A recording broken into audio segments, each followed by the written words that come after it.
What is going on, my fellow nerds? Abrasive Otter here, bringing you a video on how I got to 301 power level in week 1 of the Destiny 2 PC release.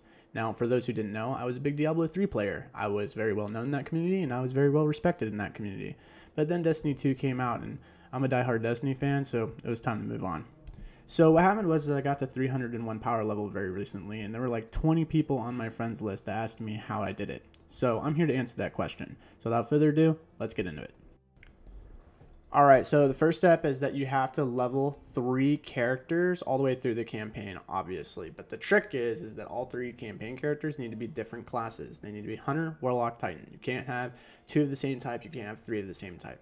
The reason for this is that Bungie made it so that you could not make a same class and get the power engrams to work. And the reason being is when the Destiny 2 was released on console, people were doing that and they were able to transfer all their gear, and they abused the system, and within like 3 or 4 days people were already 300 light.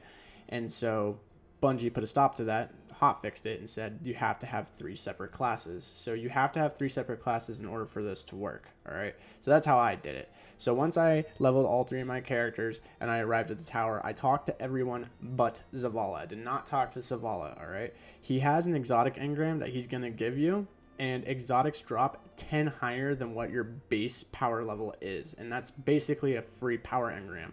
So we're going to use that later. So you're going to talk to everyone else and unlock everything, and then we're going to move on to step 2. Alright guys, so the next step is the public event grind.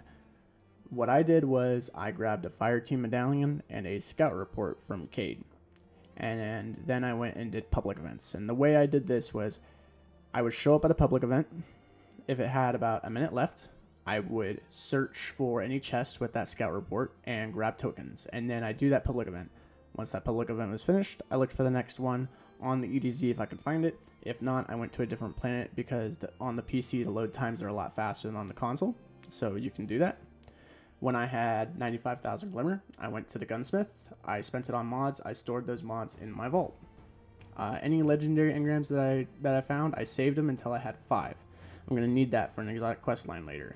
If I got a 6, I would decode it, which would hopefully throw my soft cap up a little bit if I got it late enough in the grind. And once I was at 260 light, once I reached my cap, I went to Devrim and spent all my tokens to get the armor for the legendaries, because the legendaries will drop up to 265, but the blues will only drop to 260. Once you hit 265, they are the same. The legendaries and the blues will drop at the same level. So that was that. Once I got all my legendaries, I went and did the Drain quest. This is the blue quest on Nessus, alright? And once I did the Drain quest, that threw my soft cap up just a little bit higher, and then I had to redo public events. And once I hit that new soft cap, that's when I went and talked to Zavala. I got my exotic engram, and now the quest line for the Drang, or the Sturm, because you got the Drang, will say to decode 5 legendary engrams and an exotic engram. And that's why we did that. And you decode them, and then you're going to hit your next soft cap, and then you're going to grind public events until you hit your next one, and then we're going to move into step 3. Alright, so the next part of what I did, I like to call the power engram staircase, because I kind of went up it like stairs in a way. So instead of turning in all the power engrams at once, what I did was I turned them in one at a time, and here's the reason why.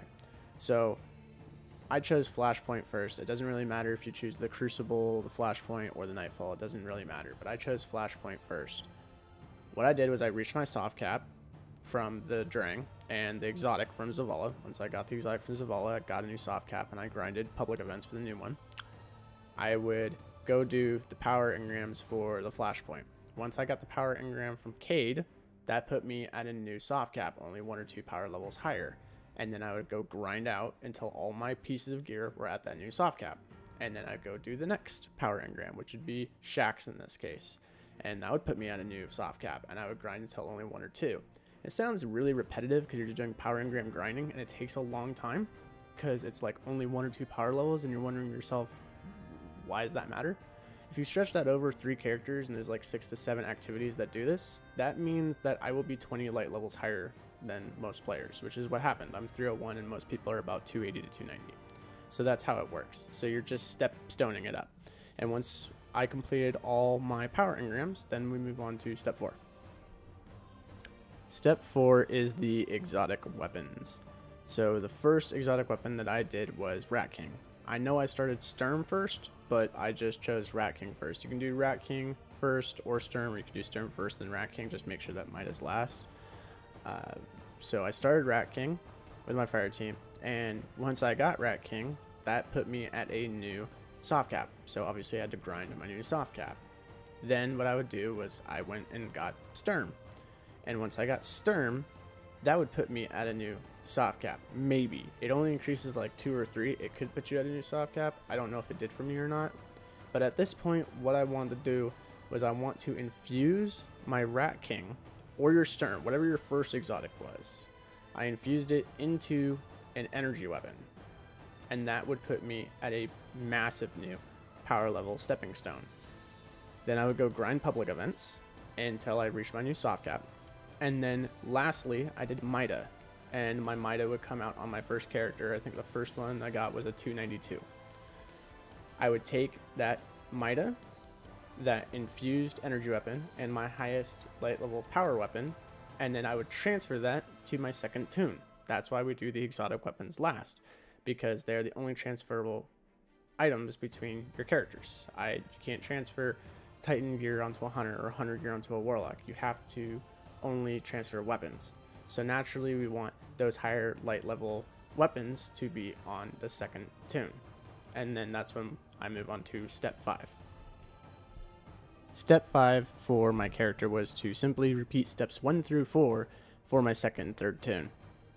Now, you might be asking, well, what's the difference between your second and third tune? Well, because I have those weapons that are so much higher light, it now throws my soft cap before I even do any power engrams to 270 to 275 instead of 265. So now I'm 5 to 10 light levels higher than I was on my previous tune. And then when I get on my third tune, I'll be 5 to 10 light levels higher than I was on my second tune. And that's how I was able to climb. Once I'm done completely with my third tune and I have my Mida, this is where I start upgrading my mods and inserting them into my gear. Now here's the thing about mods, and they're really deceiving. The purple mods, the legendary ones, give 5 power level to whatever gear that you put them in. And you might be wondering to yourself, well, why not insert those to increase your soft cap? That is because mods do not affect the item drop level. The item drop level is based on the base level of your items. So if you have an exotic that, say it's a 295 Mida, it's not a 295 Mida, it's actually a 290 Mida. If you have a 285 armor piece and it has a legendary mod in it, that's actually a 280 mod. So you kind of have to do the math to figure out where your next soft cap is and know if doing public events is going to be worth pushing you to the next soft cap, or if it's just giving you a light level for no reason and you can actually just move on to your next activity, which is what I did. Now once I had all the mods put into my gear, I was now 300 light, and then I did the Prestige Nightfall with my team. That extra piece of gear got me to 301 light, and that's how I did it, and that's how I am 301 light. Thank you so much for watching my video. Hope you enjoyed the content and the information I brought to you on how I achieved what I did, as well inform some of you as the viewers to make good decisions when leveling your own tunes. You can view my gameplay and ask any questions you have on my stream linked in the description below. Join my team and I on Tuesday, October 31st at 10 AM as we go for top 3 worlds for the Leviathan raid. I'm Abrasive Otter, and as always, take it easy, gentlemen.